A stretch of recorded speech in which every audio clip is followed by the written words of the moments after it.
Hello and welcome back to the New York Young Republican Club podcast. My name is Mario J. Nicoletto, your campaign's chairman for the New York Young Republican Club. We have a lot to cover today. A lot's been happening this past week. But first, I want to introduce our extraordinary panel. With us, we have George Sarantopoulos. Thanks George, for how are you? Thanks for having me on, Mario. Of course. We have Troy Olson, paramilitary commander of the New York Young Republican Club. How are you, Troy? Pretty good. I do what I can, Mario. Me too, man. And finally, Baba Booey, we have Stefano L. Forte, our president. Steph, how are you? I'm doing well. Thank you very much, Mario. No, thank you very much, Mario. I appreciate it. Thank you. Well, happy to be here. We should get down to business, boys. Absolutely. On Tuesday, we saw a wave of not Democrat, not liberal, communist victories in the primaries. It's not hyperbole. It's just how it is. Communist victories. Many of them backed by Zohran Mamdani, some of them not. I'm going to read you a quote. We have an insider from the Democratic Socialists of America. They are doing a fantastic job. What is the DSA? I'm an old man, so I got to squint a bit. The DSA is an organization with over 100,000 members. It's made up of chapters, of which the NYC DSA is one of them. It endorses candidates, but not many. Currently, no NYC DSA electeds are endorsed by the national organization. This includes Zohran, AOC, and everyone who won on July 23rd. What do we know about the DSA so far? Steph, you want to take this one? I would say that the DSA is probably the most successful and efficient political organization in New York City. The Democratic Socialists of New York have done a tremendous job getting their candidates elected. And the Republicans really have no answer. There's only one group, in my opinion, and I think many of us would share this opinion, that can take on the DSA, and that is the New York Young Republican Club. The difference between the Democrats and the Republicans in New York is the Democrats haven't so much embraced the youth movement. The youth movement has broken in, taken their seat at the table, and decided that this is our table now. On the Republican end, it's been a lot more of a slower process. Young talent is often shunned away, right, in favor of party insiders and people who have been doing this for, frankly, a very long time. And I think that's the reason why New York Republicans have not been successful, is because there is a push to keep young Republicans out.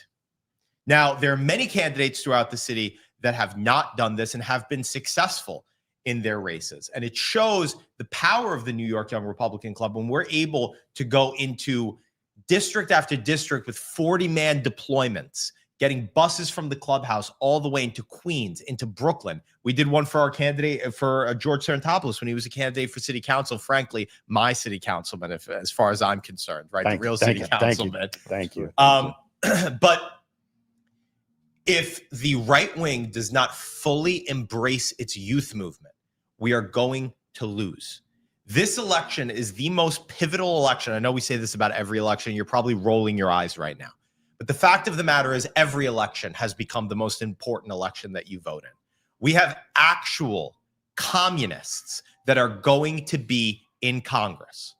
So it's critically important. The DSA is frankly an incredible organization. We should not play hate, right? They're doing everything that they need to do in order to be successful in New York. And Republicans need to have an answer. They have a leader with Zohran Mamdani, who frankly is the most talented politician I've ever seen in my entire life, right? We should be honest and candid about that.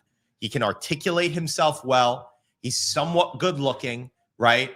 This is the type of guy that you want leading the DSA and the socialist movement. And we really have no answer for him. Let's pull it back for a second. And the next tab I see is what's the NYC DSA, right? Yes. Nearly 14,000 members. Yep. Okay. To put that into perspective, are there 14,000 Democrat district leaders? Probably, but that might be more than 14,000. No way. 14,000 district leaders. District leaders. Are there 14,000 The point I'm trying to Democratic make is that no. they are slowly but surely gaining more members than the Democratic Party of old will have infrastructure. Can I That's just a problem. add something to what Steph was saying here? Hi. There's definitely hostility as a candidate. I can tell you that when you guys came out and helped, or Colby Connerly was my campaign manager. Shout out Colby. Shout out Colby. We love Colby. We love Colby sometimes.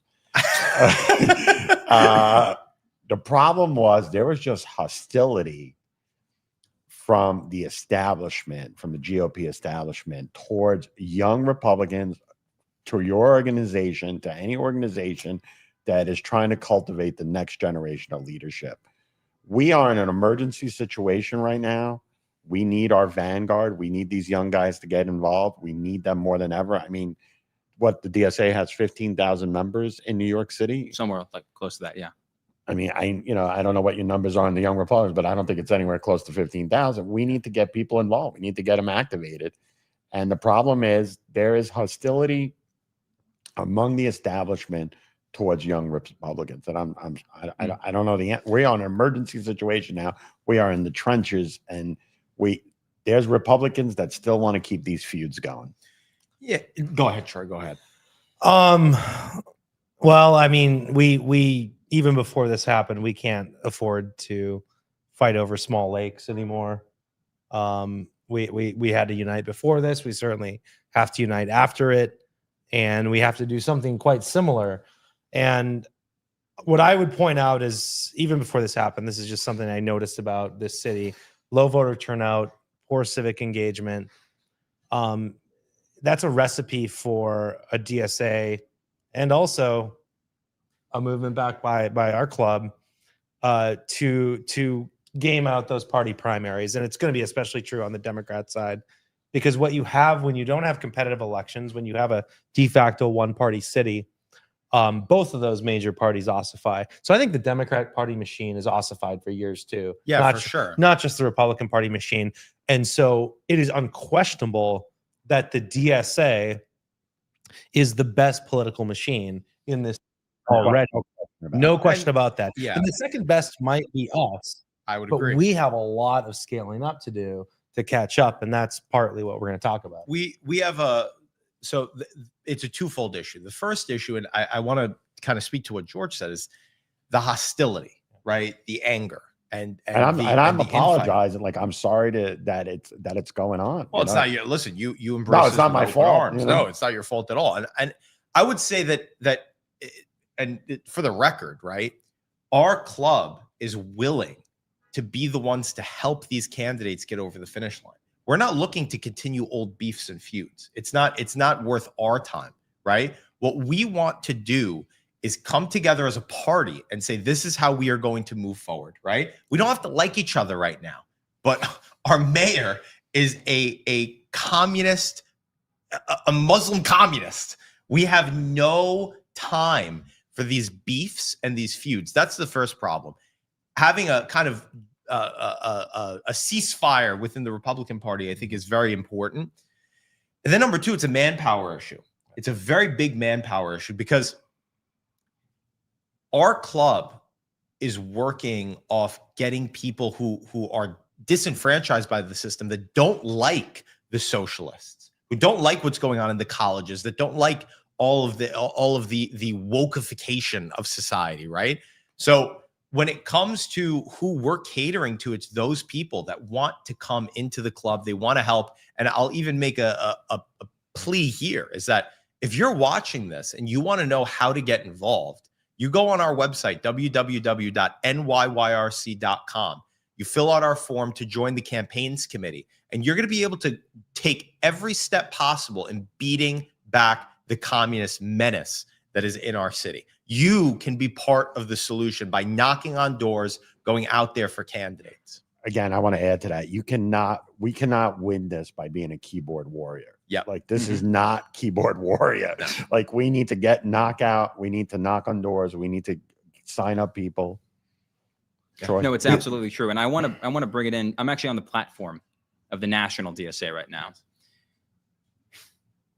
And I'm smiling because I'm reading Medicare for All, End the War on Drugs, Fight Mass Incarceration, Housing for All, College for All, whatever, right?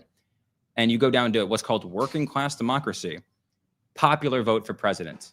I'm like, oh, interesting. Reduce the power of the Supreme Court. And it's like, these people want to get rid of the Electoral College. They want to effectively steal your money to send it out with Medicare for all and college for all. I would argue both of those they don't really work ever when applied. And the policies the platform these people are pushing is extreme in every sense of the word. And that's why we should be angrier, frankly, why we should be more upset and want to get more involved. Troy, you want to say something? Yeah, no, I think we're mostly going to talk about the local implications Yeah. of what's going on, because we're a New York City focus show or an urban big city focus show. And we do need to talk about that most of the time. But I want to take a step back out 300 feet out and talk about the national implications of this. I think this will once again, and I think Mario, you kind of see eye to eye on this point. Nationally, I think this will further peg the Dems with unpopular ideas, unpopular optics. The DSA is about -27 underwater in their approvals. At the end of the day, 100,000 people, that sounds like a lot, especially if you like consider dues paying members that pound pavement and go do stuff. That's like, a massive thing nationally. But when you go to a broader electorate beyond low big city primary elections, once you get to the general election and have more people weigh in, I don't think a national freakout need occur until you have something like Maine. But I think Grand Platner's is going to lose by 6. I think Tallarico is going to lose by 6 to 8. And I think Republicans will keep the House and the Senate. But that is what I think the national story is. Pulling it back to what we're mostly going to talk about today, though, we cannot continue to let the greatest city in the greatest country in the world go on like this. And there's a couple other cities like it too. I don't think my grandfather or Stefano's grandfather or his family came over from the other side, from Greece or Italy, and they said, well, I came to New York City. My grandfather would say, if New York is the city where you can make it, right? Immigrants didn't come here and said, well, I'm going to sign up for all kinds of benefits and get a free cell phone and live in a luxury hotel and everything's going to be paid for. That's not why we came over here, our families.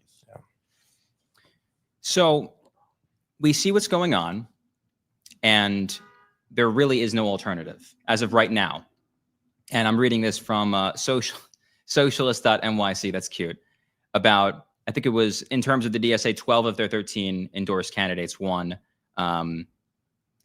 I guess the question I'd ask all of you, maybe you can speak to this, George, is in areas that are changing, like Bay Ridge, for example, or even Chinatown, for example, how much do you think voter registration is going to push the needle? Because we got to have some sort of common sense coalition. I think, okay, obviously Bay Ridge has changed, but, listen, my parents are from Staten Island. I have roots in Staten Island. I grew up on Staten Island. Even when you drive down Highland Boulevard on Staten Island, where there was all Italian markets or Italian supermarkets, you see halal places or Turkish restaurants or Arabic supermarkets. So even Staten Island, even our suburbs are changing. Now, I will argue, as Republicans, we are not even talking to these groups. And a lot of their values are Republican values. I think we moved the needle a little bit in Bay Ridge, not enough, by telling the Muslim community about the transgender agenda that's going on with the Democratic Party. I think that's where I picked up some votes. But the problem is neighborhoods are changing as the Republican Party is pretty much it's fossilized. We are not talking to those new people at all. And let me just add something in here, because I think maybe George and I will disagree here, but that's okay. That's the whole point, right? Is that I think the problem is that these communities are changing too quickly. And that's the issue, is that we've had runaway migration. We've had illegal migration, right? And it's obvious what is happening in New York, right? And Mario, you've thrown this statistic out a couple of times. At the height, for Ellis Island, how many people were coming in? I forget the exact number, but it was significantly lower. It was less than however many we have in 2 years. It was like 20, 30,000. I'd have to look at that. And I think that kind of shock to the political system causes major instability, which gives rise to somebody like a Zohran Mamdani. Now, I want to add to this, right? Because the main problem that we have with the DSA, and I think we could talk a little bit about their electorate and who is actually the people that are voting for the DSA, right? Is that these are college-educated white people mostly. Yep. This is who's with voting crappy, for the DSA. with crappy degrees. With crappy degrees, they're overeducated with downward mobility, right?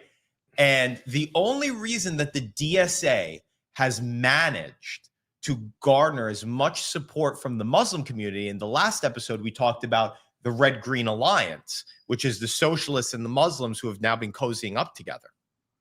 The reason why this is possible is because of Zohran Mamdani. Zohran Mamdani made it possible for the DSA to break into these communities. And why? We all know why. All politics is local. And at the end of the day, when it comes to New York politics, all politics is local, and all local politics, unfortunately, I don't like this, it's the way that it is racial. People vote for people that look like them. Or tribal. It's tribalism. It's absolutely true. Well, and especially in this city, this city's always been immigrant politics. Correct. Immigrant machine politics. Irish off the boat. Here's your Democrat Party voter registration, even back in the 1860. Okay, and now here's your musket. You're going to go fight for the Union. By the way, listen, getting back to Stefano's point, listen, I agree that we need an orderly border. What we have now is total chaos on the border. I can't imagine swearing in a lot of these DSA members when they get elected, and they're going to make an oath like when you were a soldier and you signed and you made that oath and you pledged to the United States. These people want to destroy the United States. Correct. How can you make an oath and serve as an elected, and you are in your tweets and your messages and your papers, you're talking about the destruction of the United States? I just without a shadow of a doubt, these people are looking to have the facilitated decline of the United States without a shadow of a doubt. I mean, what happened to like interviewing these people when they first come into the country? Do you support the United States? Do you? Like my grandfather got all kinds of, Yes. Are you a communist? Are you a socialist? Zohran Mamdani lied about that. The Communist Control Act of 1954 is still on the books. That's all. Well, I mean, listen, and by the way, I pulled the number back up. From 1892 to 1957, roughly 12 million came to Ellis Island. So we have 50 million undocumented, I'm not going to say that word, 50 million illegal aliens in the country right now. That's on the low end. That's on the low end, right? That's on the low end. It could be as high as 100 million per Greg. So I don't buy the 100 million number because we have 330 million Americans. There's no way 100 million of those are illegals. I think it is the 50. Let's call it 10 million. It's still right. bad.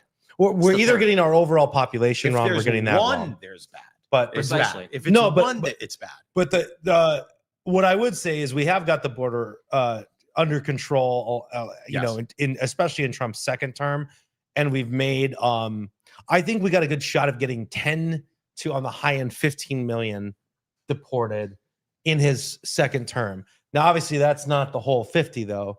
And maybe it is 100. Let's entertain the high end of that. But 50 is a number that, if you hit that, you're making substantial progress. So the average of, especially with all the funding and resources they put up there, if you can get 10 to 15 each administration, that's why 26 matters. Keeping the House, I think we will. That's why 28 matters. Having, whether it's Vance, whoever it is, as the successor, because another administration, that's another 10 to 15. A second term on top of that is another 10 to 15. If you basically set up what is in motion and we continue to drive forward, we have got a good shot at putting a big dent in that clip. And this is another reason why we need to, because it's not that I don't think we're at risk of losing nationally. I think we will win nationally, but we can't have a country where our cities are insane. And by the way, guys, I don't want to just hear from these three. I love them. I want to hear from you. Comment, what should we do with the DSA? What should we do with the runaway migration problem? Keep hitting us with the comments. I want to read them on stream. Otherwise, I'm sitting here looking at my computer. But so it's very clear that the culture is changing. Is that because of migration? Not super sure, probably. But the culture is changing. We had a young man come in the studio today. His name's Hank Dagus. And he came to film a video with us, and he found some extraordinary stuff. This is Country Boy in a Big City with Hank Dagus.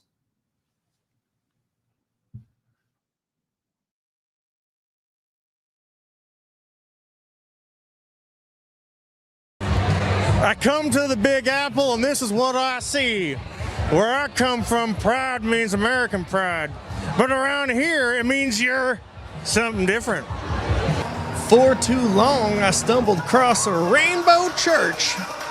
We are here at the Church of the Village, and I hear that this is the pastor. Yeah, it sure is. Well, happy Pride. I want you to send a message to the people back home on what it means to integrate the Pride celebration with the congregation. Yeah. Well, you know, if you read the Gospels, you get a message from Jesus about loving people, and that's kind of the gospel in a nutshell. You got to love people, and that means everybody. That doesn't mean you pick and choose. That means everybody. All right, what's more fun, Pride or Christmas? Whoa, you can't ask that kind of question. Okay, gays, don't kill me. I fear Christmas is funner. And my, there's some crazy outfits. Lord have mercy, look at this outfit. Good evening and happy Pride. Oh my word. Roll camera. I'm a non-binary African drag queen goddess. They should try this in a small town. Yeehaw!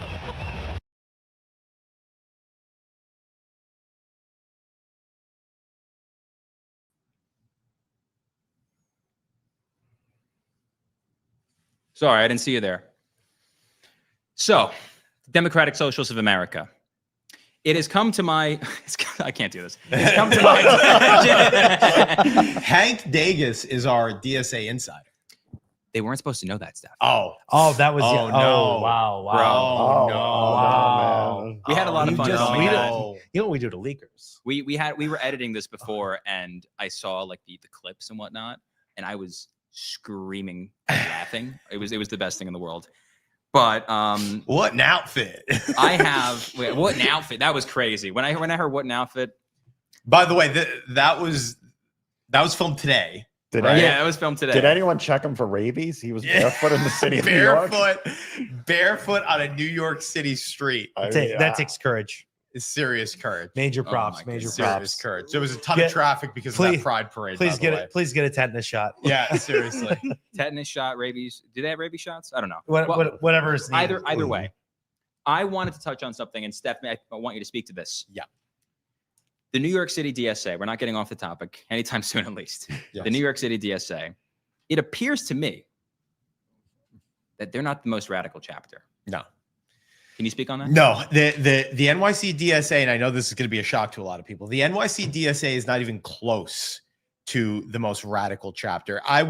Many of us are arguing that it's probably the most moderate. Now you have to understand that the DSA is broken up into a couple of different groups, right? And they have a very broad ideological spectrum.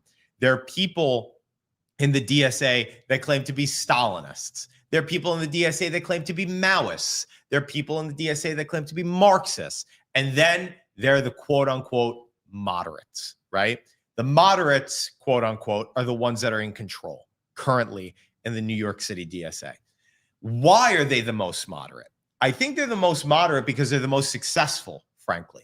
They have so many elected officials. They can't be too unoptical, right? They need to understand, they do understand rather, that they can't make wild statements. They can't do all this. They're speaking to what voters want because they know that they can win, And right? they've proven themselves. And they've proven themselves. And why are they the most successful, though? As I pointed out earlier, incredibly low turnout. Yes. And they saw 10 years ago, they saw that opportunity. But, that yeah. they can win seats because it's going to go to the Democrat. If they just primary this incumbent, they can win seats. But I want to add to that. I do want to push back on that a little bit. But it's good strategy, though. Yes. That's a good strategy to understand that people aren't turning out. I do want to push back on that a little bit, though, because in the mayoral election, we saw insane true. turnout. That was the only election in modern NYC history that had any semblance. But there's a lot of above drop. average But there's a turnout. lot of drop off on the way down. Like even in my, For sure. even in my election, we had about 10,000 people that just completely didn't fill out the city council seat at all. Yeah, because look, and this goes to another point, right, on why they're the most moderate. Being a part of the DSA in New York is cool. It's something that you could do to be edgy. People are doing it, right? So when you go to the polls, and let's say you're a member of the DSA, you probably don't know that there are Stalinists in the DSA. You're a recent member. You saw Zohran Mamdani saying that he's going to freeze your rent. You become a part of the DSA, right? And now you go to the polls. You vote for Zohran Mamdani. You got no idea what's going on the bottom of the ticket. I would say, listen, you come to New York from Ohio, wherever you come from, and you have a gender studies degree, and things are not working out for you in the city. And this guy is saying, we're going to freeze the rent. Everything's going to be free. Don't worry. And the DSA has cool events that, you can get together with other like-minded people. So it attracts a certain type of person. Let me add this as well. NYC DSA, they're doing a ton of crazy events, right? Like to any sensible person, you see these events and they're a little bit crazy. But you look at the Philly DSA, I believe it was Philly DSA. It was Philadelphia, yeah. Philly DSA did a transgender rights event at a gun range, right? So what does that tell you? What does that show you? That Philly DSA, right? They don't have to contend with a ton of elected officials. Like here in New York, they have to make sure they're keeping their elected officials happy, and they're making sure that they're not embarrassing them. So to the shock of many of the viewers and many people across the country, I think, New York City DSA is not the bleeding edge of the crazy spear, right? They are a very quote unquote moderate group. And with many of the new members that are coming in, they're keeping it moderate. They don't understand Marxist theory. They don't understand the nuances between Leninism and Marxism and Stalinists. They don't get it. They're coming in because Zohran Mamdani is cool and they want to be a part of this movement, and it's moderated them. And I think the more victories they get, the more moderate they will become. Moderate in the sense of the DSA spectrum, not in the sense of the actual political spectrum where these are raving lunatics. No, absolutely. Troy, what's up? Well, and that will be, I think the X factor going forward is what does the so-called moderate or even liberal Democrat that has been institutionally part of the establishment in this city for so many years, what do they do? Do they come over? Do they build a big tent, whether it's through their primary or wait till the general and build it with the Republican candidate? The problem is the Republican Party here in New York doesn't even own a tent. Yeah, right. Well, but they own a legal vessel. They own a legal vessel. Correct. So here's what you have: two choices basically. If you're this former establishment, you can try to take back your party, and I'll be real. I don't think they will. I don't think there's any courage there to take back their party. So if you want to change something in the city, I do think you have to, whether you legally re-register or don't, I do think you have to break bread with the Republican Party and force them to be better. They can't even if they wanted to. The moderates are out. Guys, moderates. I know you're watching right now. You're out. Yeah. You're out. Or your days are numbered. You've lost your party. You're not going to get it back. You've lost your party. It is never coming back. The quote unquote moderates that you've been electing in your district, they have aided and abetted the socialists taking over the Democratic Party. They have done everything they can to welcome them in because they are afraid. I'm going to tell you something. Mike Gianaris in Astoria, he came in, state senator.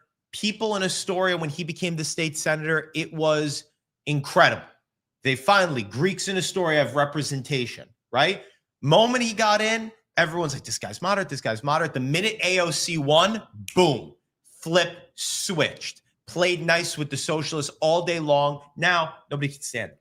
And I want to ask you, George, this question. I was going to say, same story in Bay Ridge. We had Andrew Gennardis. He was a moderate senator, and he went radical too. We don't claim either of them, by the way. We put them up for adoption. Yeah, but I want to ask you this, George, because you've been a candidate, right? You've had to build a coalition.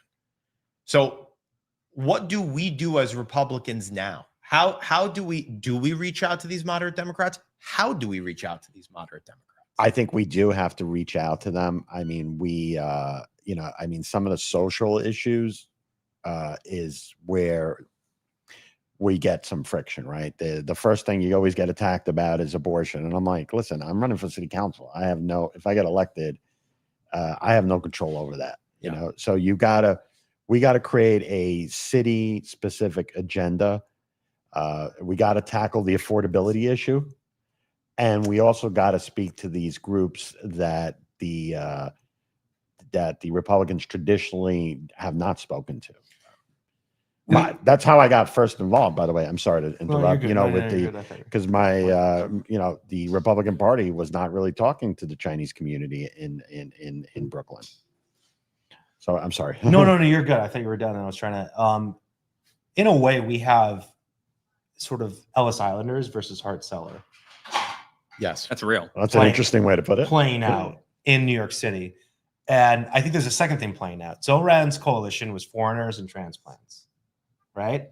And that includes transplants that have been here more than 10 years, which I think if you've been here more than 10 years, if you own a home, if you're raising a family here, you should have more in common with native New Yorkers. Yeah. Native New Yorkers voted against Zoran.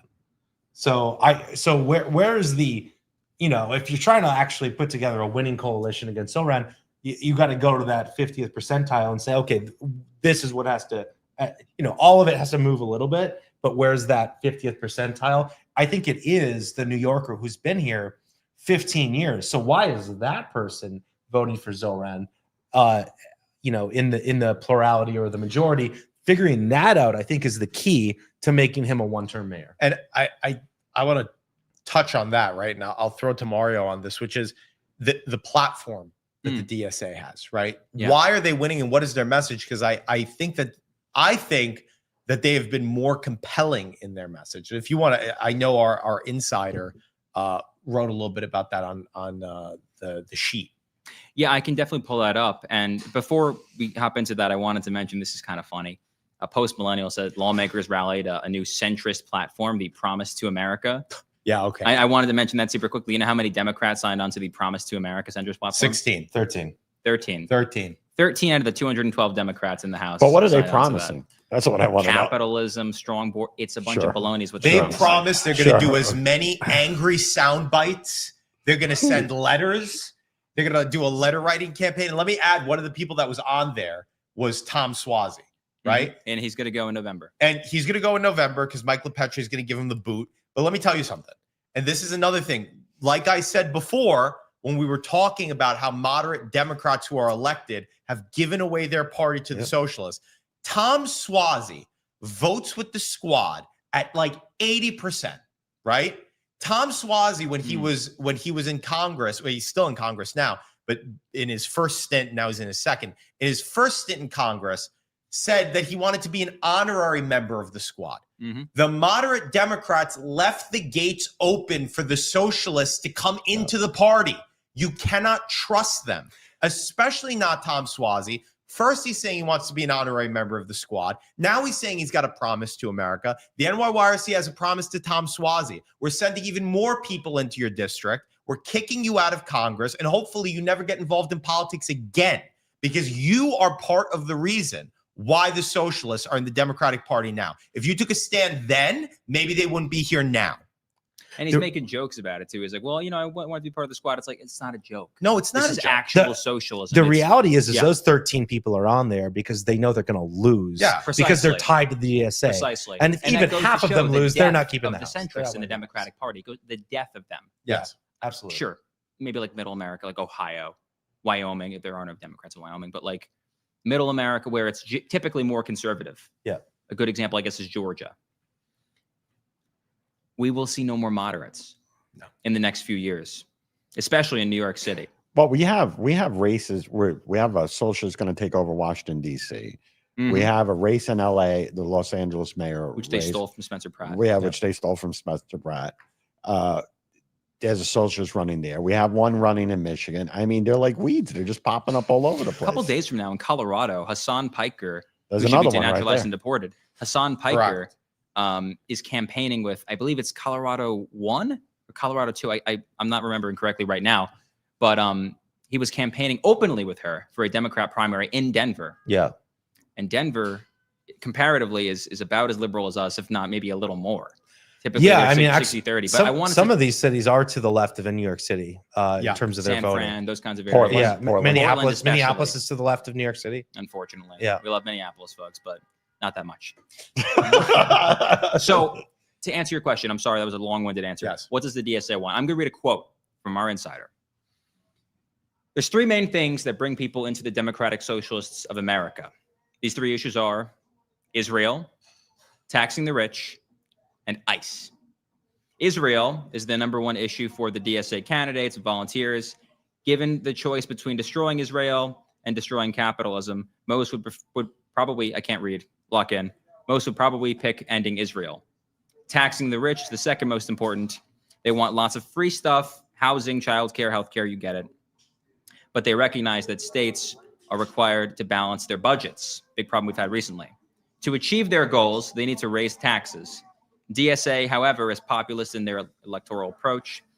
They do not advocate significant property tax increases and are really focused on raising taxes on ultra wealthy people. And finally, they want to abolish ICE and allow for open borders, essentially. They simply do not believe that there is an instance in which any person could legitimately be deported from this country. ICE, Israel, tax the rich. Can I just say something about abolishing borders? You cannot have open borders with the generous welfare system we have. You either have borders on one stolen land, George. or the other. You cannot have both. You know? George, we're on I would stolen land. argue We we'll can't have kind of have borders. neither because we've tried to kind of do both for too many decades. So we're going to end up with kind of a version of neither. I agree with that somewhat. So that's what they want. What they want is the destruction of the American way of life.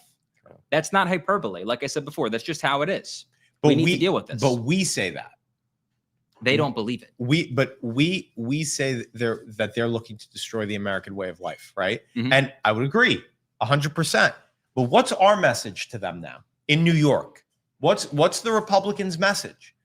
Can anybody tell me, anyone, have they heard from any candidate that's running for statewide office or otherwise the compelling message that they are going to give? You mean a compelling alternative? A vision. compelling altertive. What's the alternative? We're going to cut your property your income tax after you make 50K. It's like, come on, dude. Let's make it even more nuanced. To young voters, what is our alternative? There is, I mean, as of right now, there is no alternative. So when they talk about taxing the rich, right? You have students. You have people who are entering the workforce. Young people who are entering the workforce. They're going in saddled with debt, and our response to them is, "Hey kid, pull yourself up by your bootstraps." That's how I used to do it. You know how long it used to take me to walk to school, right? Good luck. Good luck. Hey, good luck. You got that. You got that a degree in lesbian basket weaving. Hey, go on and get, guys. Go. Hey, I got a master's in it. yeah, you got a master underwater lesbian basket weaving, right? Like, so I think the Doctrine GI Bill paid for bisexual. that, right? GI Bill paid for and it. you, Yeah. and you get the jack. but hold on, but it's serious though, because you're asking these young people, hey, what do you want to do for the rest of your life? Okay, here's a loan that nobody in their right mind would take. Yeah. You can't bankrupt your way out of it, right? It's Right, guaranteed by the government, okay? And if you don't get this useless degree, right, then guess what? You know, you're not really going to find a job anymore. There's also no information. If I get lesbian basket weaving, Yeah, what is my income going to be 10 years from now? correct. I'd like to see that. But our alternative as Republicans should be, and I know maybe this is controversial, right? But we need to have some sort of student loan forgiveness for young people. Agreed. We need to be able to give them something, right? Because look, they went over and they got their degree in Swahili. Turns out you can't really get anything done with that. But Zoran comes in and says, I'm going to tax the rich. I'm going to freeze your rent. I'm going to save you money, right? Our message isn't that. Our message is, oh my gosh, all these young people, all they do is eat avocado toast, right? and go to Starbucks all day. Well, maybe you should save on Starbucks and you could pay for your college degree.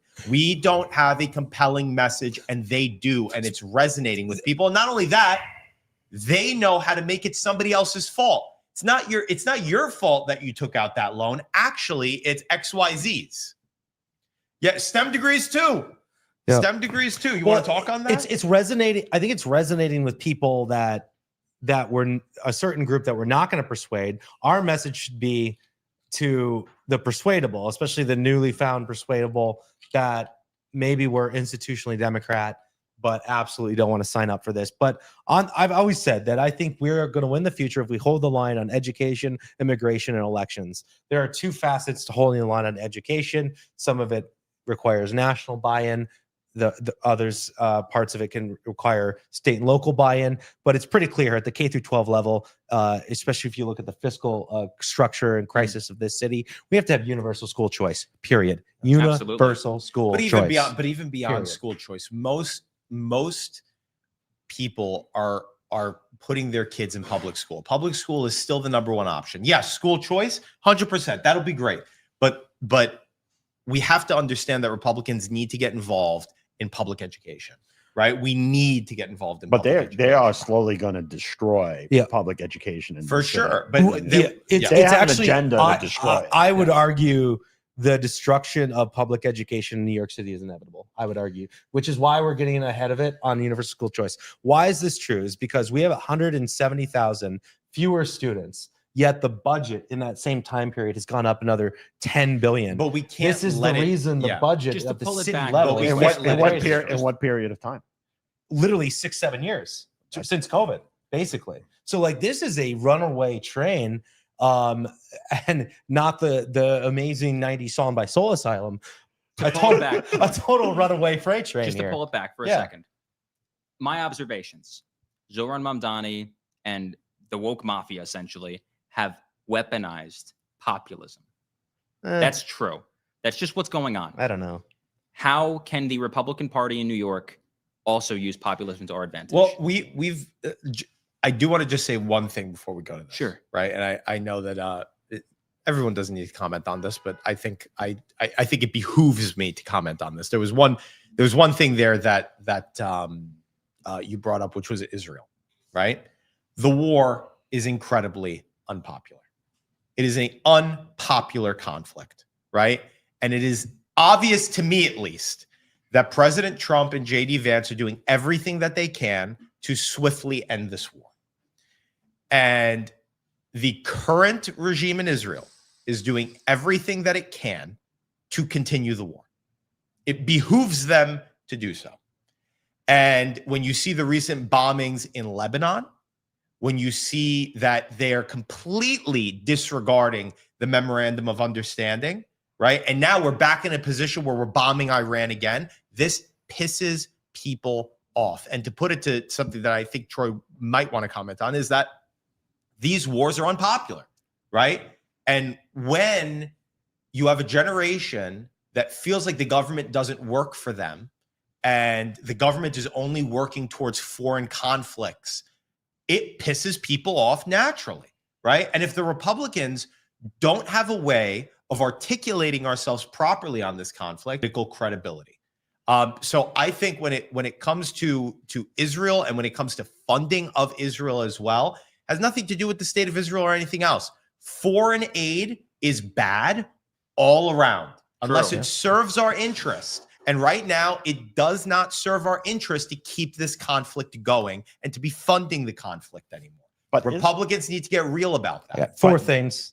But I want to. You go first. But you're talking about the war. I mean, the military-industrial complex in this country is pumping those Congress people to keep this war. Without a doubt. And well, there's a couple other groups pumping congressmen. For yes. this conflict. Okay. I got you. So anyway, that's all I wanted to jump in. So I'm going to push back. Comment here. No, I'm going to push back. I'm going to push back on a couple of different things. One, I don't think that this is populism. I think it's socialism. Populism is masquerading as populists. No, not even that.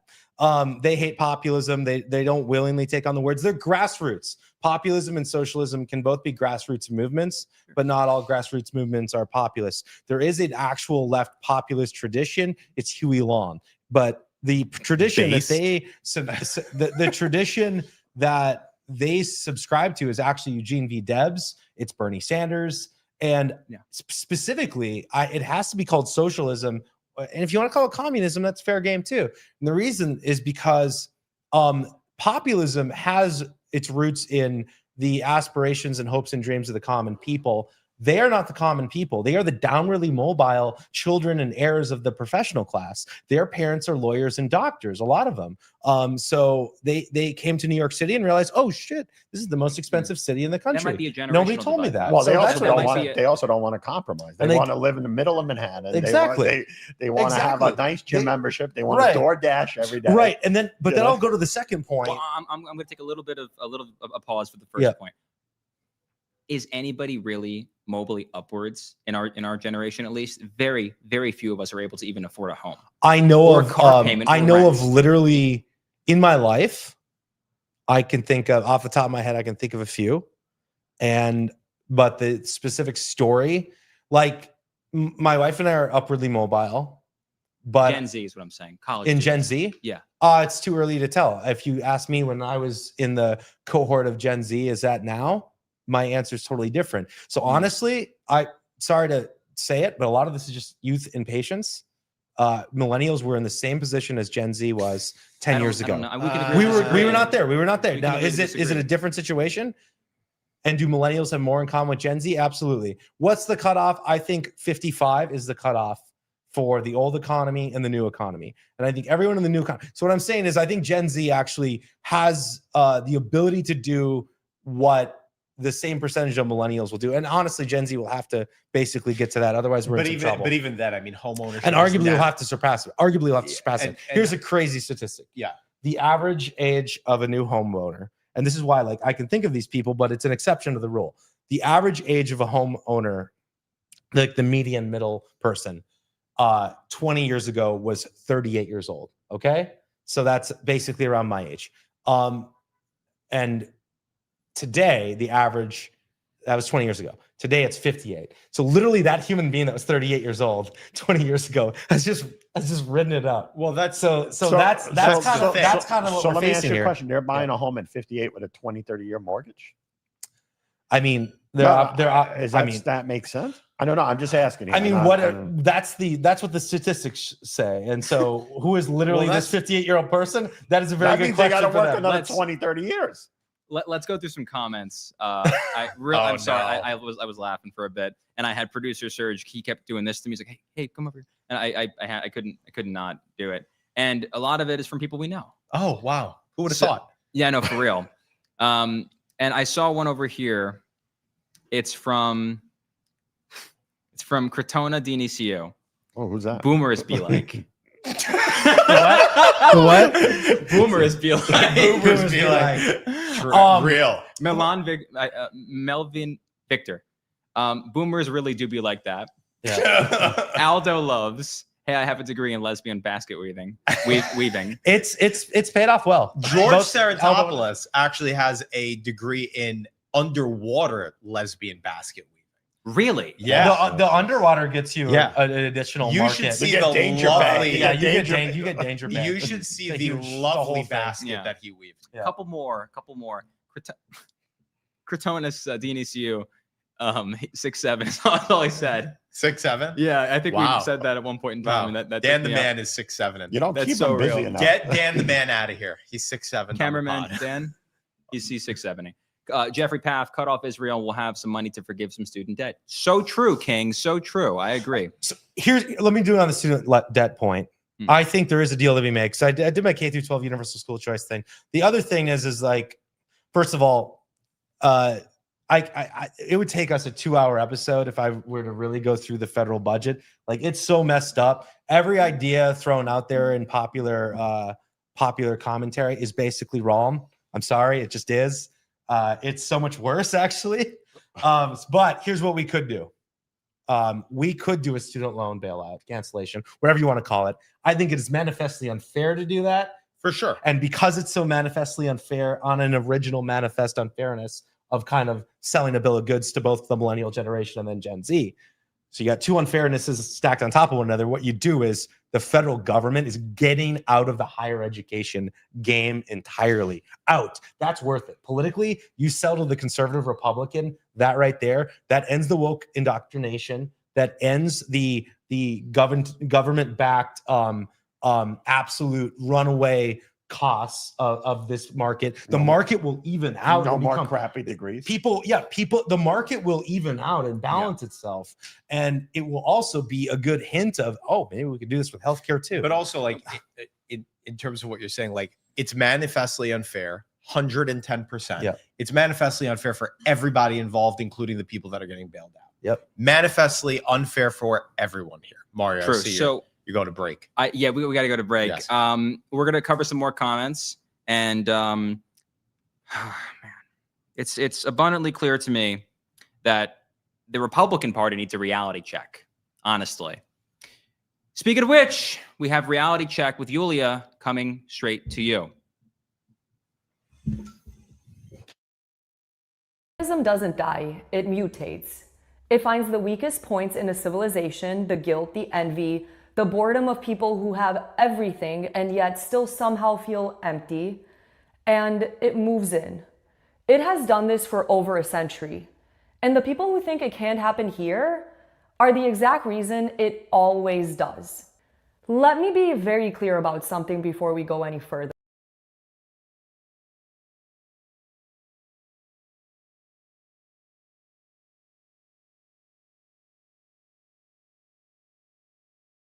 This is not regular left-wing politics getting a little feisty. Communism doesn't die, it mutates. It finds the weakest points in a civilization, the guilt, the envy, the boredom of people who have everything and yet still somehow feel empty, and it moves in. It has done this for over a century. And the people who think it can't happen here are the exact reason it always does. Let me be very clear about something before we go any further. This is not regular left-wing politics getting a little feisty. This is a civilizational ending virus. Communism and socialism have never worked. Not once, not anywhere, not under any name, any flag, or any branding. They destroy everything they touch. We are in a true political battle, and too many people, even on our side, still haven't fully accepted that. It's wishful thinking to believe that because we re-elected the 45th, 46th, and 47th President of the United States, this is resolved. It's not. In fact, far from it. Trump was remarkable in what he pulled off. He was able to rally the GOP across enormous geographic and ideological distances. People who live far apart and disagree on plenty of things came together under one banner. But Trump was a reprieve, a force around which power could rally. He was not the end of this fight. He was a pause button. And while we were busy celebrating, they were working. They've been working for a very long time. Former KGB agent Yuri Bezmenov tried to explain how this works decades ago. He said ideological subversion isn't about winning arguments. It's about changing people's perception of reality so completely that even when they're drowning in all this information, they can no longer come to sensible conclusions in defense of their own country, their families, or their civilization. He laid out 4 stages: demoralization, destabilization, crisis, and normalization.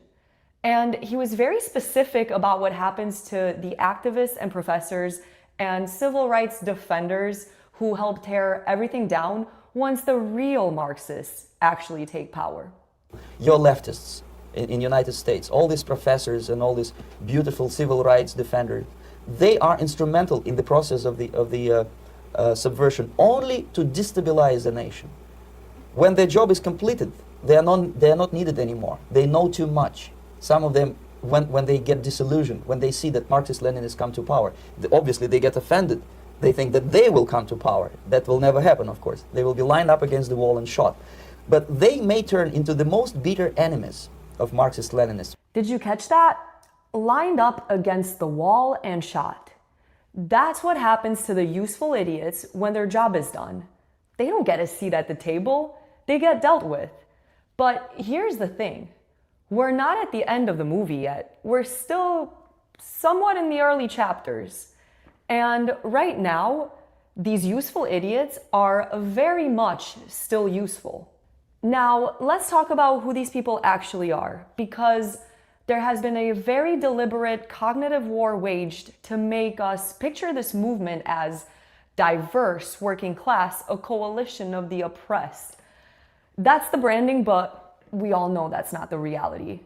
I was in Nashville not too long ago, and I stumbled into what turned out to be a Democratic Socialists of America meeting at a bar. They were almost entirely white. Most of them were older. It was quite laughable. One guy had his pants pulled all the way up above his belly button, shirt tucked in, holding what I can only assume was his wife's purse. I mean, my goodness. And these are the people that are supposed to overthrow capitalism. But don't be fooled, they're still dangerous. Because here's the thing, this is funny because it's sad. Because these people, ridiculous as they look, have a mayor in New York City. They've taken over not just neighborhoods, but entire districts. And they did it while we were focused on the big national picture, which matters. But anyway, so who is the base actually? The engine of the DSA is downwardly mobile, college-educated white people who are furious that the system didn't reward them fast enough. They got the degree, they got the debt, they looked around at their lives and decided the problem was capitalism rather than anything they could control. So they found a political home for all that self-loathing. At its core, that's what this movement is built on. It's built on three things: third world politics, white guilt, and raw envy. That's it. That's the whole machine. But envy is an extraordinarily powerful political tool because it's simple, it's emotional, and it bypasses reason completely. Tax the rich, eat the rich are bad. That's a slogan and that travels. Meanwhile, our guys are up there trying to contextualize and explain and provide historical framework, and the audience checks out by minute 3. The DSA, on the other hand, they dumb it down because their ideas are already dumb, but it works because envy works. It always has. These people live better than 99% of humanity that has ever walked this earth, and yet somehow, they are the oppressed ones. That is what they've convinced an entire generation of comfortable, educated, mostly white Americans to believe. And that is the result of a very long, very deliberate process of ideological subversion. The DSA has about 1,000 members nationwide. Every single one of them pays monthly dues. They canvass a couple times a week, knock on doors, meet some friends, grab a drink after. It's like a social club that wants to also destroy Western civilization. How fun. But they are absolutely lethal in low turnout primaries, which is exactly where they focus, because they figured out something most people on our side still haven't. You don't need to win the whole country if you can own the meeting nobody else bothered to show up to. Last week was the proof. Zoran Mamdani endorsed 5 candidates in New York. All 5 won. And one of them, Daria Liza Chevalier, is considered by the DSA to be one of their most moderate members. The moderate. This is the same woman who co-founded a group at Columbia that called for the total eradication of Western civilization. And let's not kid ourselves about what this actually is, because this isn't a story about socialism alone. Socialism is the vehicle. It's what makes it digestible for the guilty white college kids with the student debt. But underneath it, this is a jihad, using socialism as a conduit with useful fools as the delivery system. They tell us the biggest threat to America is white supremacy. Meanwhile, they're out here systematically targeting normal white American families and communities through Hollywood, DEI culture, and college admissions, not because those families are a threat to anyone, because they're not, but because historically, strong-rooted communities are the hardest thing you can radicalize. You can't sell envy and guilt to people who are grounded in something, who are happy, who have to go to work. So first, you have to uproot them. That's what this has always been about. Trump said it very plainly, and he was right. These are not social democrats. These are hardcore, godless communists. They're godless communists. All communists are godless. They don't believe in God. This is the most serious threat to our country since its existence, in my opinion, 250 years ago. This is a major threat to our country. Godless communists, not social democrats, not progressive activists with some spicy takes, communists. The most serious threat to this country in 250 years. And President McKinley found that out the hard way. Lee Harvey Oswald, whether you buy the official story or not, and at this point, if you do, it's okay, you'll get there. But anyway, Oswald was a committed communist who moved to the Soviet Union because he hated America that much. Or the Weather Underground in the 1970s. Self-declared communist revolutionaries who emerged from, surprise, surprise, campus-based opposition to the Vietnam War, as well as from the civil rights movement, another shocker, who openly declared war on the United States, bombed the Capitol, and set off explosives in government buildings because they wanted to overthrow the system. Bet you didn't learn about them in your high school history class. And there's a reason for that. But the point is, the ideological violence isn't new. And whatever normal, moderate Democrats are still out there, and are y'all out there, they're too scared to name it. They'd rather watch it swallow their party whole than risk being called names by people who already hate them. And that's what makes this so hilarious. They already hate these people. But that's where we must step in. We have to present ourselves as what we actually are. The most organized, most informed, most clear-eyed opposition to this, not just in New York City, but in the whole country. Not because it's a fun thing to say, but because it's true and because someone has to do it. And we have to do it. Power is built locally. The DSA figured that out, and we need to be just as serious about it. They show up to the meetings nobody else wants to attend. They run candidates in the primaries nobody else is paying attention to.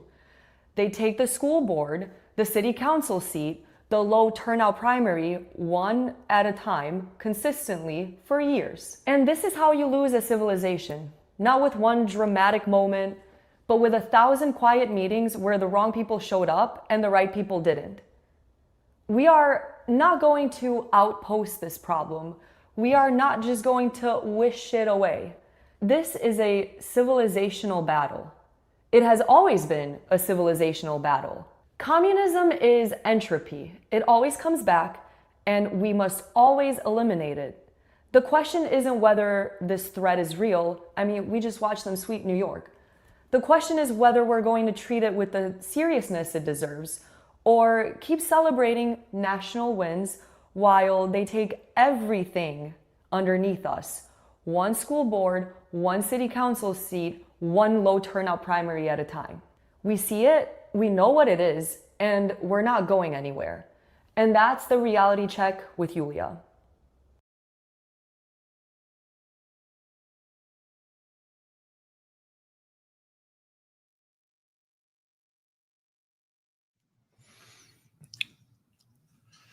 Welcome back to the New York Young Republican Club podcast.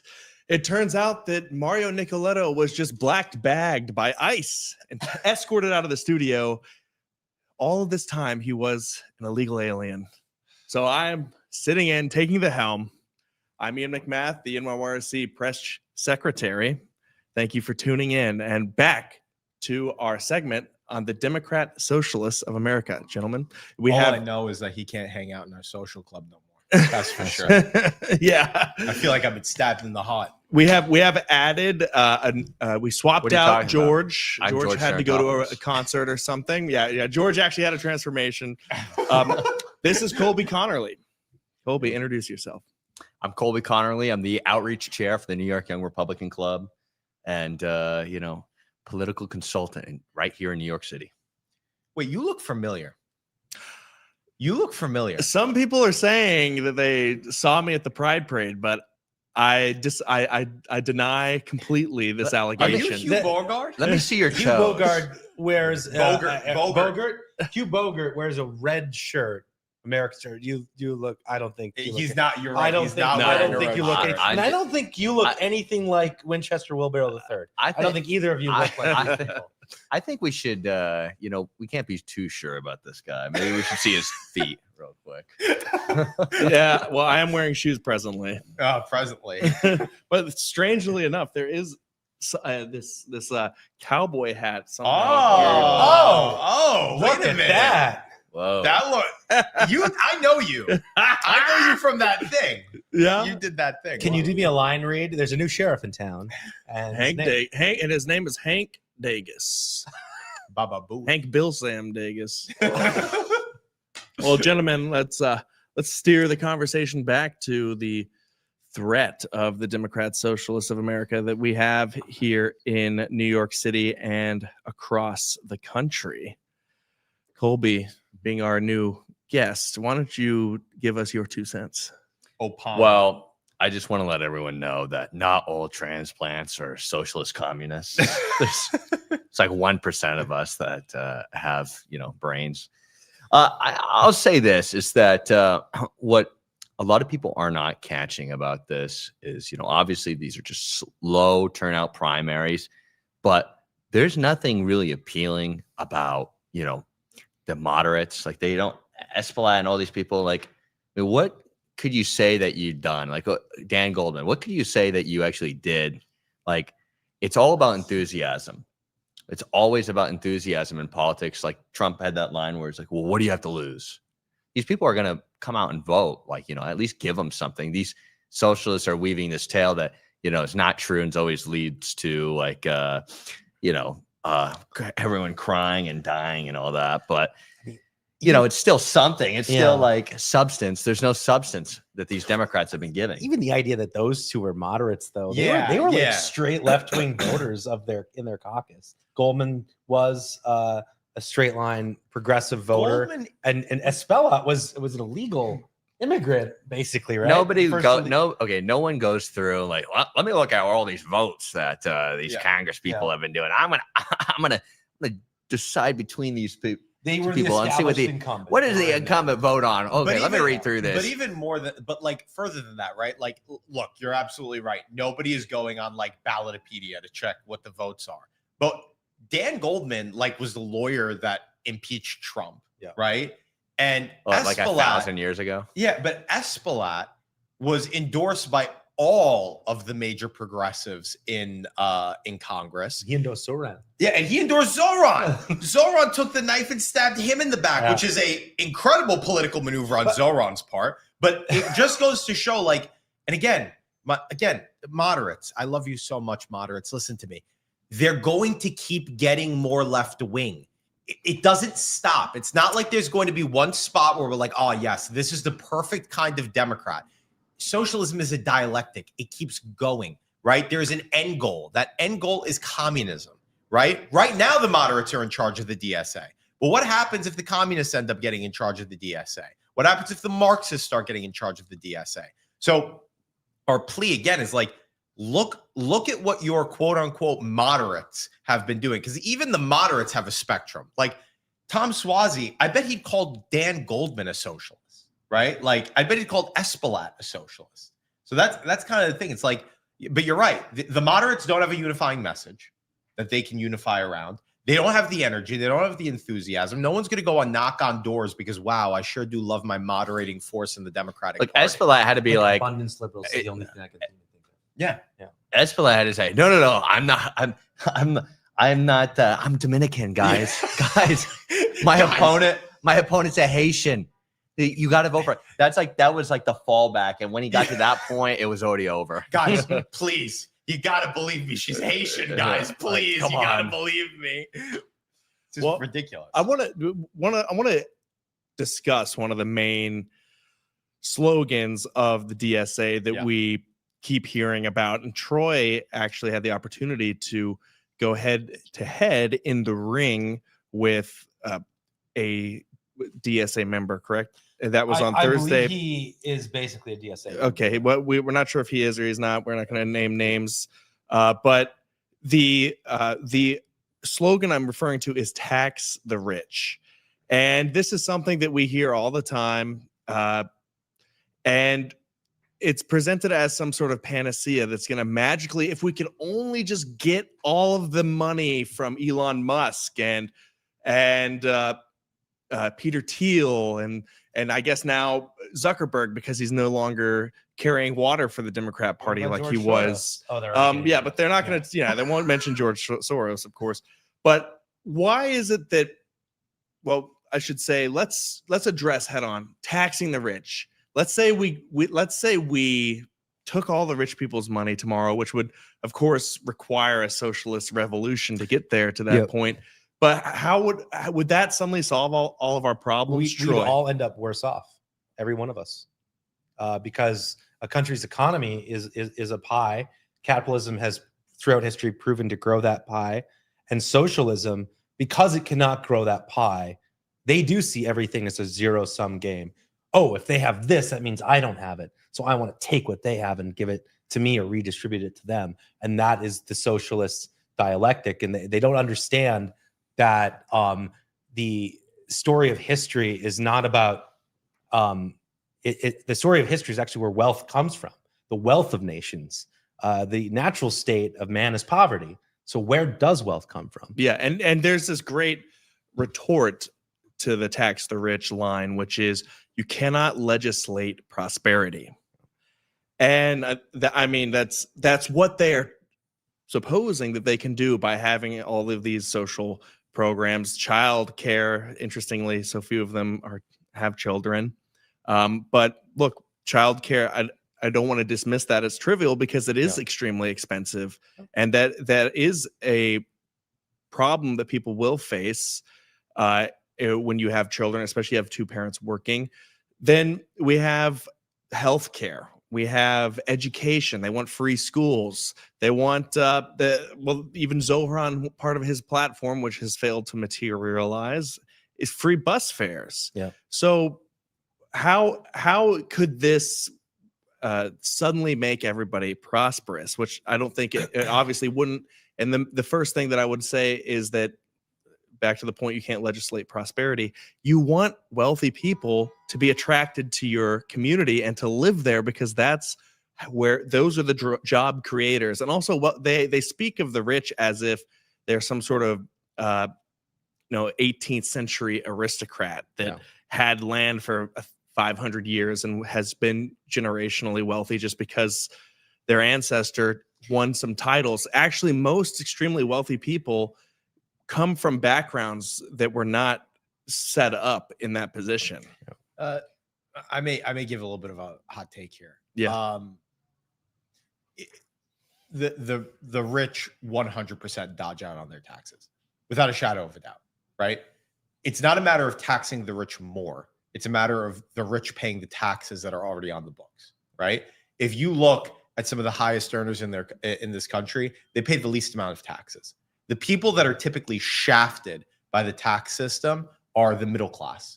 The middle class is bearing the brunt of most of the tax burden. So the ultra wealthy, right, as well as the ultra poor. Are you speaking in total numbers or proportional?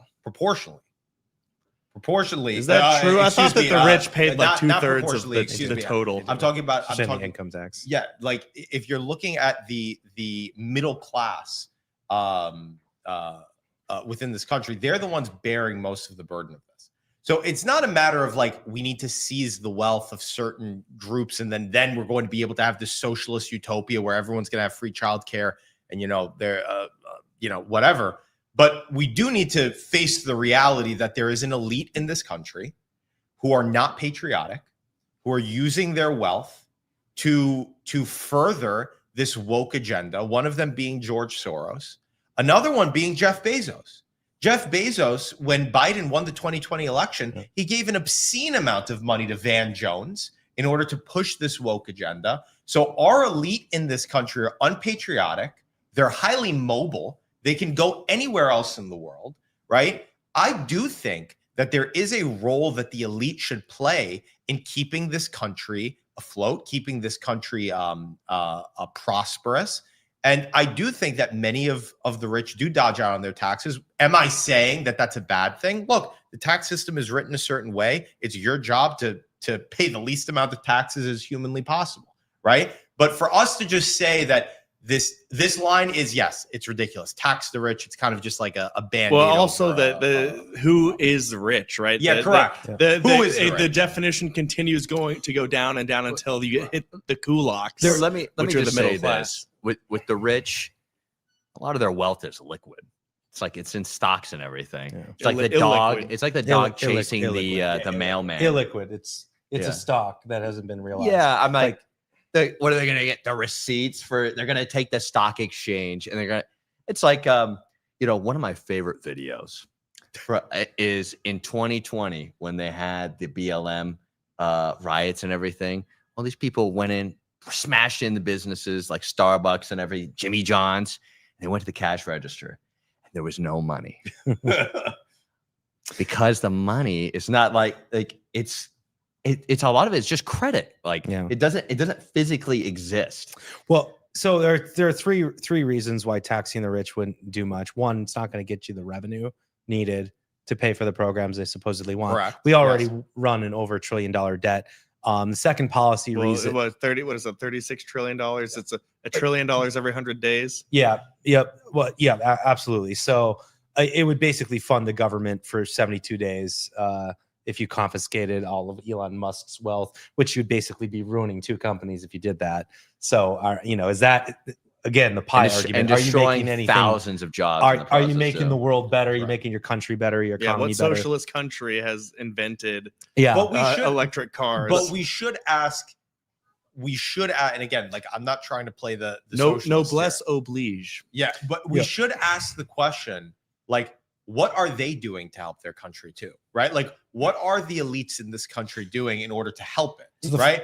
I will say, yes, job creation, all of this. But if they're taking all their money and they're spending it at left-wing NGOs and like a George Soros, for example, who's using his money, like, shouldn't there be consequences for somebody who is a member of the elite class that is A, pulling the ladder for everybody else, and B, turning this country into a socialist hellhole? There should be some repercussions in spending your money in that way. I made this point at the debate, and this actually prompted a Democrat member who ran for Congress in Wisconsin from the group Patriotic Millionaires to come up to me. I started talking about, well, if I could wave a wand, here's how I'd have our tax code. We have thousands of pages, and the rich have the ability to get the best tax lawyers, the best accountants, and they are able to get rid of their liability. So what I would do is take that, lop it off to where our tax code is 150 pages. I'd get rid of most of this stuff. No distinction between whether the income is wealth-based or work-based. Work and wealth should be treated the same. Individual and business should be treated the same.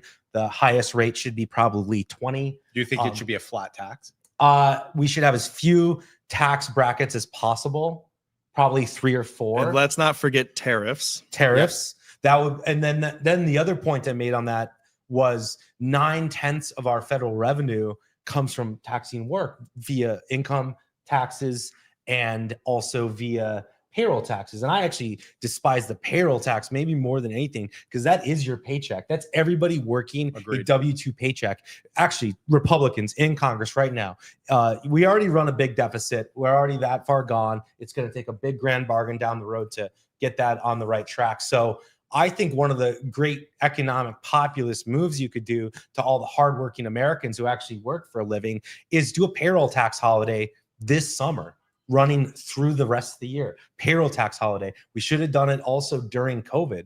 Instead of printing a bunch of money, inventing it via keystrokes and churning inflation in 20 and 21 and 22. Instead of doing that, we should have just had a payroll tax holiday. So everyone working a job has that FICA tax basically go from the 15.3% that it is down to 0. It'd be a boon for businesses too. Yeah, I think that the ultimately when we talk about the tax the rich line, ultimately it is about wealth disparity, right? And obviously the wealth disparity it's very severe at this point, right? And the middle class is disappearing within this country. And I think that's where most of that anger stems from. And there is something to be said about people who have a bit of resentment for that, right? There are a lot of people that are eating very good right now, and there are a lot of people who are not, right? Does that mean that we're going to seize people's assets? Does that mean that we're going to seize people's wealth? Absolutely not. We need to be able to have a system where people can move up and down, right? But it just seems right now like a lot of people are moving down and very few people are moving up. So we need to be able to have an answer for that. And I think the response of like Republicans to immediately be like, oh my God, no, wait, we love rich people. It's like, guys, the wealthiest people in this country are voting for Democrats and they're giving to Democrats. The middle class is where we're getting most of our votes from. So we shouldn't, I would be very weary to shill for quote unquote the rich, whatever we want to call that. I'm saying the top 1%, because again, they're not voting for us. They don't like them. Want your mind blown? Yes, go ahead. I did not drop this bomb at the debate, but this is really good for our audience. The 10 richest congressional districts by median income in this country, they are currently represented by a Democrat. 21 of the richest 25 are, and 42 of the richest 50 are. You're totally right on that. The party of the rich is the Democrat Party. Right. That's partly why I think the DSA is revolting on this line. These arguments, all three of these arguments, are not arguments so much against the Republican Party, but arguments against the stances of the establishment Democrat Party and how they are handling it. So ICE, oh, you're too weak on handling ICE. You got to be tougher. Is ICE ever going anywhere? Absolutely not. ICE's institutional history was after 9/11. We have scaled it up. ICE isn't going anywhere because you guys aren't going to hold the White House again until I'm a senior citizen. So, and then the tax the rich thing, that's totally an internal argument they're having with their base. And then, and you know, this is an internal Dem civil war in a lot of ways. Yeah, and I also don't. I did want to address the tax the rich thing, but I also don't like the left allowing them to set the narrative of the conversation. We don't want to operate within their framing of the argument. And I think that the economic problems we have in the country are largely not necessarily due to well, I should say they won't be solved by taxing the rich, but we're experiencing a long-term trend of offshoring and massive immigration, both legal and illegal, in the country, which is also causing these economic pressures on working class people. Don't you think it's hilarious that they want to like ship all these jobs overseas but import a whole new class of workers? I never got that. Yeah, they have people that they can pay off the books. Like it's a whole new. Yeah, and you said it's like it's not just the lesbian basket weaving. It's people that get STEM degrees. They go and take on these challenging subjects, whether be it medicine, but especially in the computer sciences, and then they graduate and they're competing with the entire world for their job. Yeah, you've got the H-1B issue that you have to worry about. Not only do you have the H-1B issue that you have to worry about, now you have to worry about AI. And this is going to be a huge problem in the coming elections because AI is going to be taking people's jobs. And this was actually a really telling moment between Ben Shapiro and Tucker Carlson. And I think you guys might remember this, as they were having an interview with each other when they used to speak. And Ben Shapiro says, would you ban the use of AI for occupations for people that drive? So trucking, taxis, things of that nature. And Tucker said, oh God, yes. And Ben Shapiro couldn't wrap his mind around it because he's like, oh, regulation bad. Government can't be involved in regulation. But think about that for a minute. Yeah, I don't want uneducated, or I don't want to say uneducated, most non-college educated or high school, that's what they're doing, right? If we have an entire workforce of truck drivers that are laid off. We're pretty Republican voting, by the way. We're pretty Republican voting, right? And they're laid off due to AI. Do you understand the situation that we'll be in? The existential crisis that we will be in with illegal aliens, with AI. We are in a serious crisis. And that's why I keep bringing it back to this point, because I think it's very important. The elite in this country have run roughshod over us. They've run roughshod over the American people. And I'm unwilling to shill for them in this tax the rich argument, because not to say that anybody else has, that's not my intention to say that at all, but to say that I'm unwilling to give them the benefit of the doubt because they've shown me their overall contempt for this country. They vote a certain way that is not like patriotic Americans vote. They act a way patriotic Americans don't, right? When you're offshoring jobs, when you're giving money to Democrats, right? I'm not going to be lining up to take on the DSA on this, right? We as Republicans, as young Republicans, should figure out a way how we are going to get our elite in line, right? And how we are going to make them patriotic again, whether they like it or not. Because if they continue down this path, the DSA is going to win. They've been irresponsible with their power. They have been irresponsible as the elite in this country, and there's going to be a reckoning. The elite in this country. Troy, what last point for the elite everybody in this country that have take been questions from the Democrat audience. leaning for a number of years. There are Republican elites, and those Republican elites are actually fine being a permanent answering party or a minority party. So the default party in the system has been the Democratic Party for a number of years. The last 20 years, that has been switching.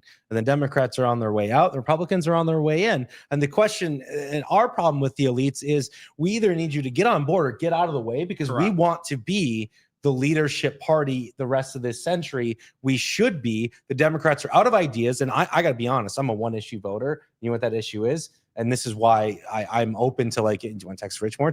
Okay, whatever. Let's talk about it.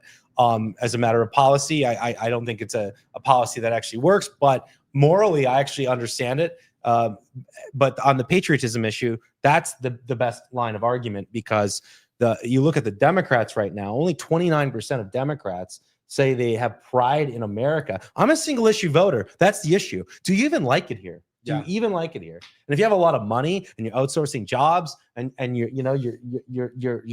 ruining families if you're outsourcing jobs, do you like it here? Are you loyal? Do you feel any kinship to your fellow American, or are you just a citizen of the world? I'll also add. I know we want to jump over, but I'll also add this. Right during the Eisenhower administration, the top tax bracket was almost 80%. They never paid that. They never paid it. No. Of course they didn't. Yeah. Right, but to show that, like, in one of the most prosperous times in our nation's history, there was a progressive tax code. Right? I do want to say something about that, just real quick. I know we got to move on, but that was so unpopular. I know that was what helped John Kennedy win the 1960 election. And he cut taxes. Because he cut taxes. Yeah, no, cut it. Listen, that's not what I'm saying to do, right? But what I am saying is there needs to be a solution from our side, and I think we are the guys that are going to be able to come up with that solution. I'm unwilling to show for them, especially when they've shown that they are unpatriotic and they will ruin this country. And guess what? Jeff Bezos could ship his ass over to Timbuktu and have the same lifestyle he's ever had. I think that it's instructive. I'm gonna pivot slightly to the education issue, and I don't. Can I just get one final point? Yes, Troy, you're chopping at the bit. One final point. Go ahead. We have a government spending problem. Yep. We have a lot of fraud, corruption. We would have to get that under control for any of this other stuff. Well, that's one point that I want to emphasize is that why are we talking about taxes so much when the government can't manage the money that it does have, and it has a lot of money? Where is the result of the Great Society programs? Ever since those have been implemented, our cities have been abandoned by and large, and ruined the black community. Yeah, ruined the black community. Got people dependent on government programs, and also failed to increase outcomes for people's quality of life, education, etc. I'd much rather talk about cutting government spending than talking about raising taxes, and I think that should be an avenue for young Republicans to implement as part of their platform. Let's check out our viewers. We have some questions from the audience. Let me choose a few. Here's a comment from Frank Music 9360. I wonder who that could be. Those with, quote, "eat the rich" bumper stickers tend to also have a whole host of rebarbative views. Rebarbative? Am I saying that right, Frank? That's an SAT word, Frank. Dan, look up what that word I'm gonna means. replace that with reprobate. Look up- Reprobate. Reprobate? Wait, hold on. Spell Dan. Look up what that word means. Rebarbative. Spell it. Sorry, Frank. I'm not as high on the SAT list as you are. Yeah, say it. What does it mean? Rebarbative. It must be another form of reprobate. Frank, Thank you, using Frank. SAT words, Thank- man. Whoa. Thank He's you, using Frank. SAT words. Crazy.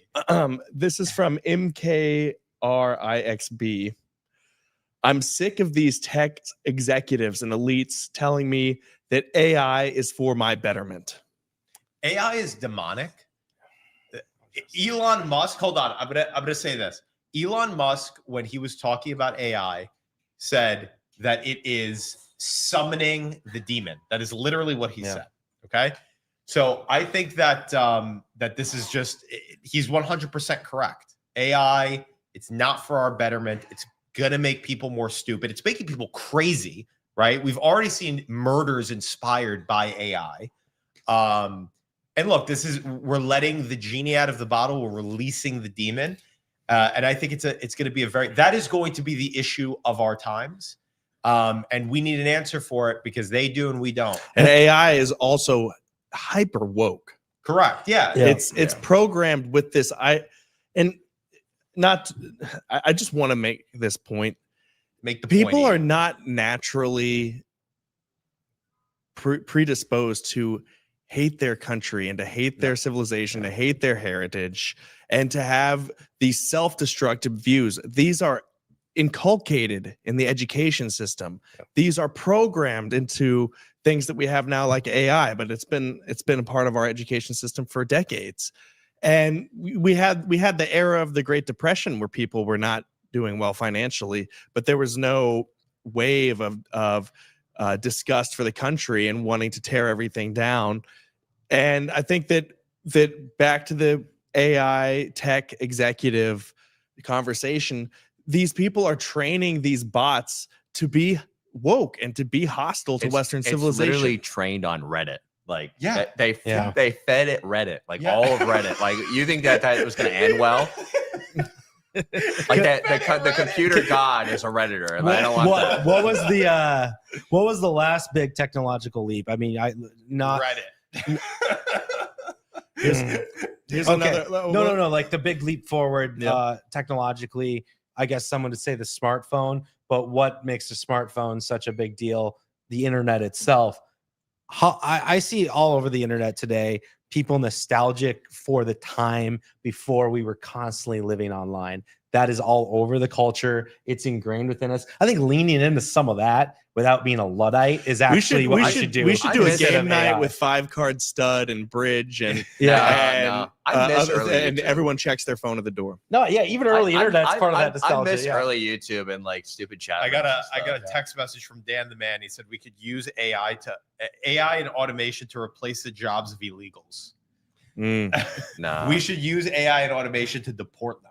You know, like the AI, you mentioned the AI trucking thing. You know that helped like win Trump the election because the Biden administration would not commit to like banning that at all. Yeah, no, they can't. And the Teamster Union, like that was what influenced their decision not to endorse the Democratic ticket. I'm fully on board of being a Luddite.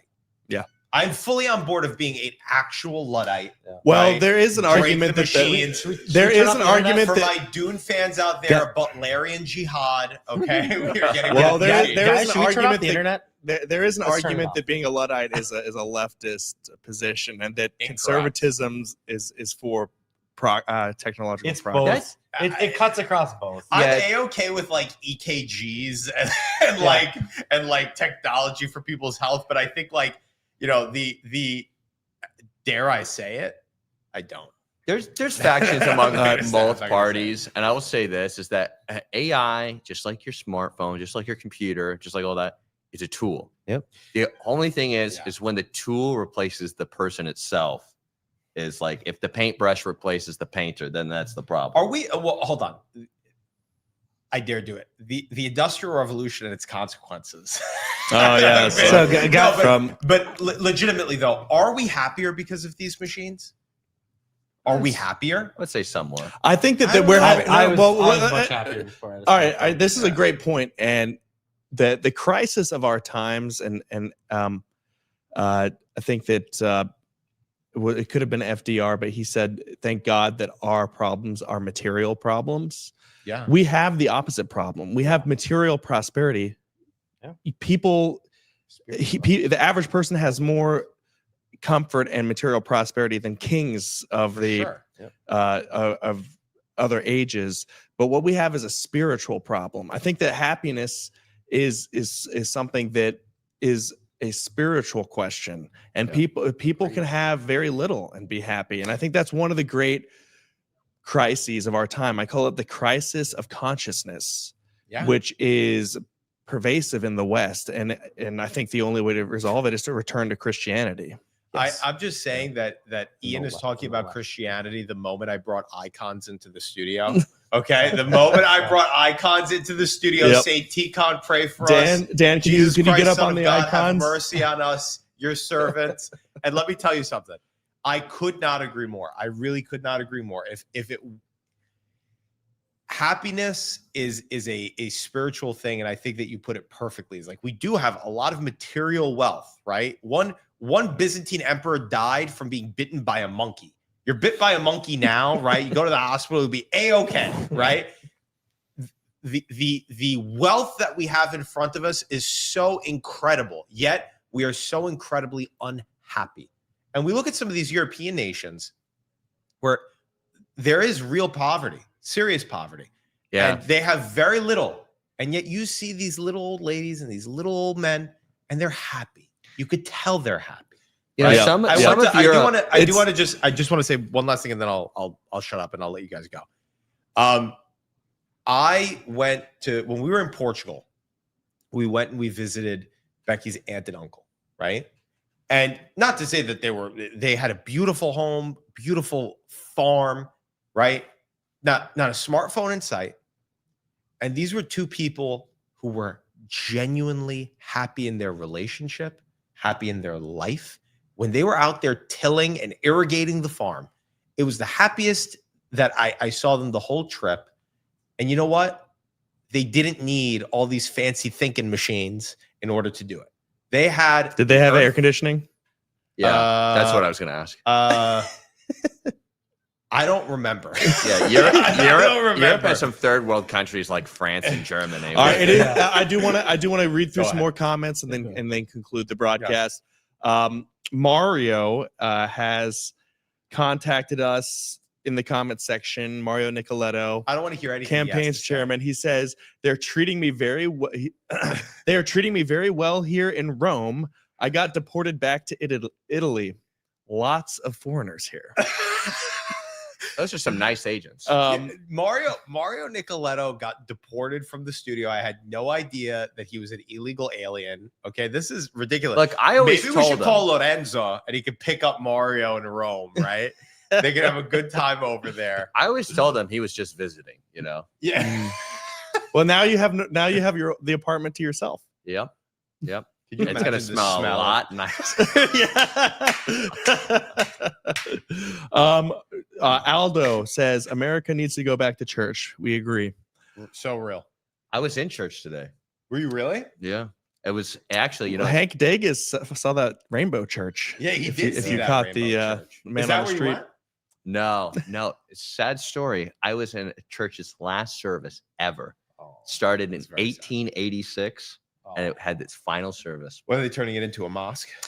No, thankfully, I think the owner is just an individual Lutheran, so he's just going to keep it as like a kind of like a monument. Frank is a super commenter now. Oh. Has pluralism gone too far when we have people like the four-eyed pseudo intellect in NY13 winning American primaries?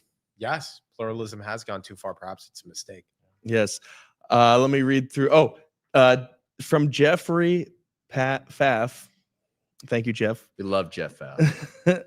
Diminishing returns also applies to tax revenue. Even Obama acknowledged the Laffer curve. For those of you who don't know, Troy, would you explain the Laffer curve? The Laffer curve is basically the point where you could tax more and more from the rich, but it becomes a point where it's confiscatory, and they will, again, to that 80% Eisenhower year example, go out of their way to avoid that tax, and therefore the government will actually end up with less revenue because of the high taxation, which is why when JFK in the early 60s and when Reagan in the early 80s, when they cut the rates down, the government ended up with more revenue both times. Yeah, I don't want everyone to think that I'm like some like tax the rich crazy guy. Like that's not my point. MAGA communist. Yeah, I'm the MAGA communist Stefano Forte. My point in what I was saying was that making the tax system more fair is a good thing.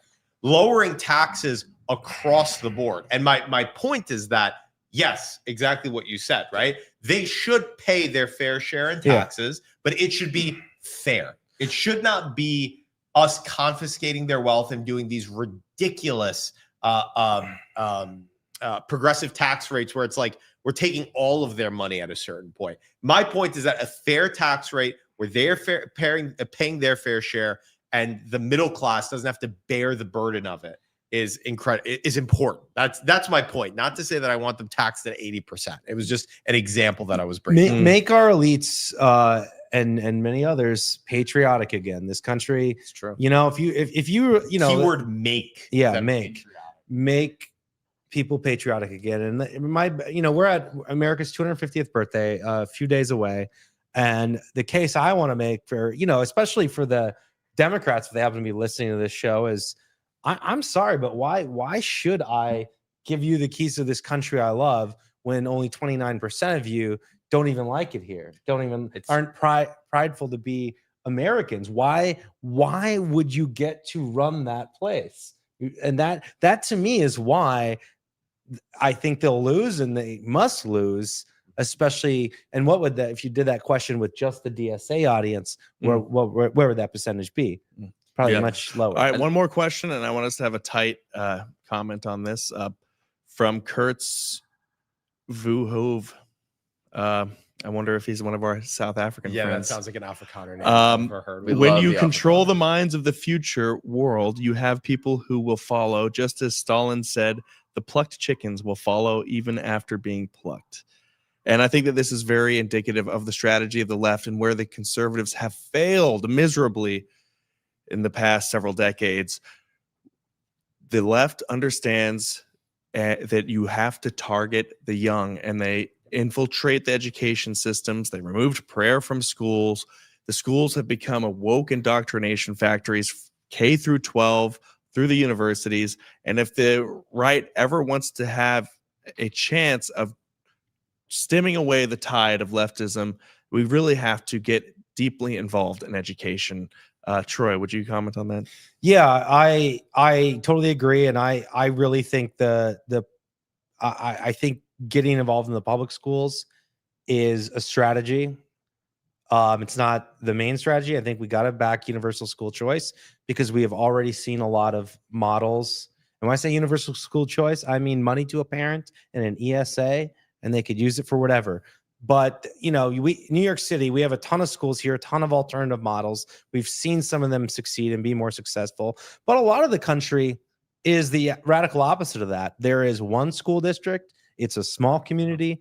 They have property taxes, and that funds the school district's, resources. So the answer is both, and we absolutely have to get. I want to see 45% of Republicans be K through 12 teachers the next generation. Thank you. And Steph, this is your wheelhouse, is it not? Yes, absolutely. Look, if you are if you live in a school district and you feel like your school board isn't doing the right thing, run for school board. It is so important. I absolutely, school choice is important, but the primary option for most parents is going to be putting their kids in public school. I hate this notion of abandoning the public school education. We should be more involved. We should have parents on school boards that are willing to go out there and fight for their children's education. We desperately need that. And when it comes to, Troy and I talk about this all the time when it comes to birth rates, right? Birth rates don't matter if when they get you in school, they're teaching your kid how to be a gay space communist, right? It does not matter if you have 10 kids, but they go through the public school education and they come out radicals, right? Doesn't matter. They're going to steal them right from us. We need parents that are involved in their children's education. I think that the Trump administration, with its 1776 agenda last time, I'm forgetting the name of it, 1776 something. They wanted to teach a patriotic education. Religion should be an education. In my personal opinion, I'm not speaking on behalf of anybody. I'm speaking on behalf of myself. I believe religion is critically important. Prayer in schools is critically important. Our nation is a Christian nation. It was founded as a Christian nation. It should remain a Christian nation, which is why Frank is right. Pluralism is definitely a mistake. Yeah. I remember one of my TDS family members commenting on that program and saying how it was akin to Nazi brainwashing. Oh, really? Yeah. Terrible. Colby, you want to have the last word on this topic, Colby, and then I'm lead a us out. proud product of public schooling. I think that, in this country, like what Troy was saying, most of the country, there's like one school choice. I come to New York City and they're like, what high school did you go to? Like, that's like defines you. Like, I just don't Kalama High School. Like, ever hear that? But there are three things that are important that should be taught to children from the moment that they can understand, three things that will make you happy in life. You were talking about the problem of consciousness. I say this: it's God, it's family, and it's nation. You look at all of these DSAers, all the Democrats, they will not even endorse one of those anymore, it seems. Those are the three things that will make you happy. Mayor Mamdani won't even wear a USA team jersey. He had to make his own New York City one. Like what? Like it's like a city state. It's crazy. The state of Z. It's God, family, and nation. Those are the three things. Well, you heard that, folks, from Colby Connerly. God, family, nation, the core to happiness. I second that. Thank you for tuning in to this week's broadcast of the New York Young Republican Club podcast. And I must say that the views expressed on this podcast are explicitly those of the guests and hosts and are not necessarily the views of the New York Young Republican Club. Thank you for tuning in. Don't forget to like, share, and subscribe. Share it far and wide. Send it to your aunt, your neighbor, your high school friend. We need your support. Thank you for watching, and keep tuning in. Thank you.